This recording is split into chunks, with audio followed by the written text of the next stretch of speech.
মাননীয় সাবেক প্রধানমন্ত্রী শেখ হাসিনা আজও এই গণঅভ্যুত্থানের কোনো কিছু স্বীকার করে নেননি এবং তিনি নেননি বিধায় তার রাজনৈতিক কোনো নেতা তারই কোনোভাবেই স্বীকার করতে প্রস্তুত নয়।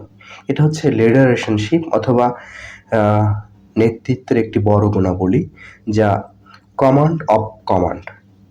তো প্রধানমন্ত্রী অথবা শেখ হাসিনা যে কথাটা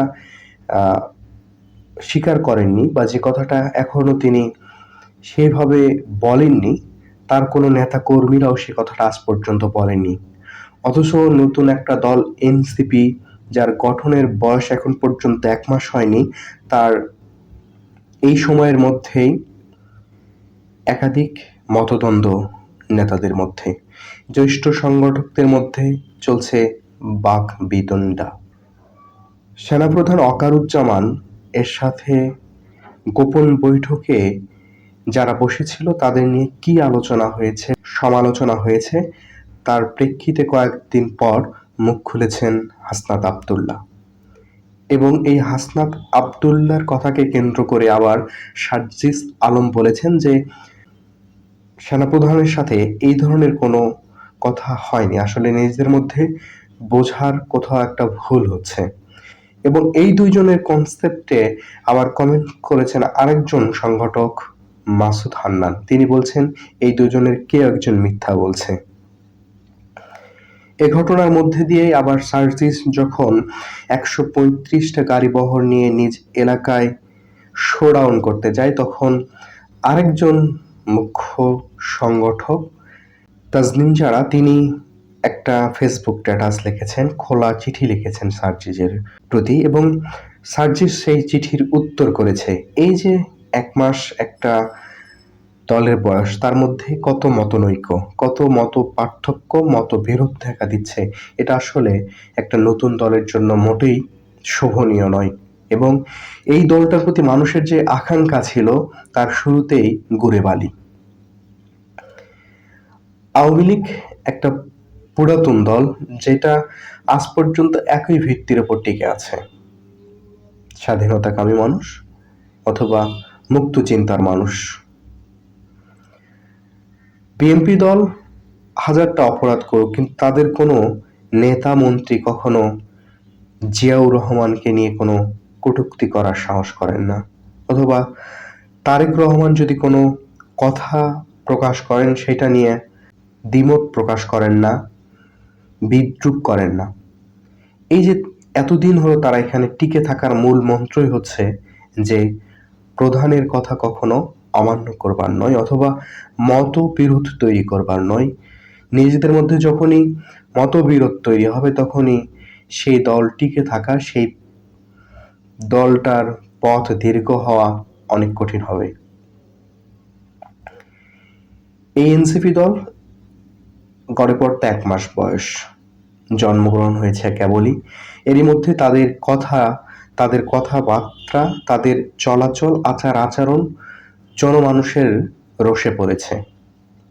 এরই মধ্যে তারা বিভিন্ন জায়গায় সমস্যার মুখোমুখি হয়েছে। ঢাকায় একটা বিশ্ববিদ্যালয়ে বসুন্ধরা এলাকায় সার্জিস আলমকে মারধরের একটা পরিবেশ সৃষ্টি হয়েছিল। বরিশালে নাহিদকে আটকে রেখে সেখানেও একটা হাতাহাতির মতো ঘটনার সৃষ্টি হয়েছিল। আবার ভোলা এলাকার যে মাসুদ হান্নান আছে, তাকেও কয়েকদিন আগেও মারপিট করা হয়েছে। হাসনাত আব্দুল্লাহ এরকম সমস্যার সম্মুখীন হচ্ছে। এত দ্রুত তারা কেন এর সম্মুখীন হচ্ছে? তারা এত দ্রুত সমস্যার সম্মুখীন হওয়ার প্রধান কারণই হচ্ছে তাদের মতনৈক্য, তাদের এই যে সিদ্ধান্তহীনতা, এই যে নিজেদেরকে অতি উৎসাহিত করে আলাদাভাবে জাহির করা। আমার মনে হয় খুব দ্রুতই এই এনসিপি দলটা ভেঙে যাবে। তার প্রধান কারণ হচ্ছে নিজেদের মধ্যে মতনৈক্য, মতপার্থক্য।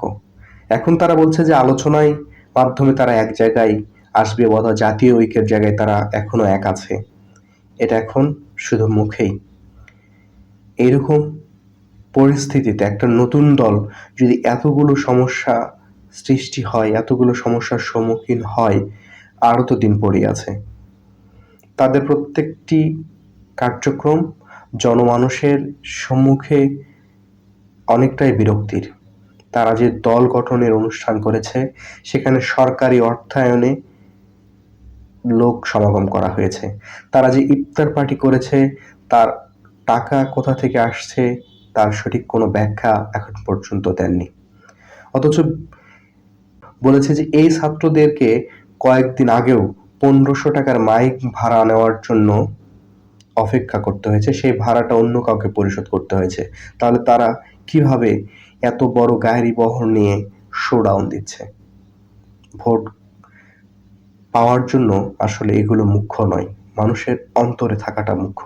তারা যেভাবে মানুষের অন্তরে জায়গা করে নিয়েছিল, সেভাবেই তারা এখন নিজেরাই মানুষের অন্তর থেকে বের হয়ে যাচ্ছে।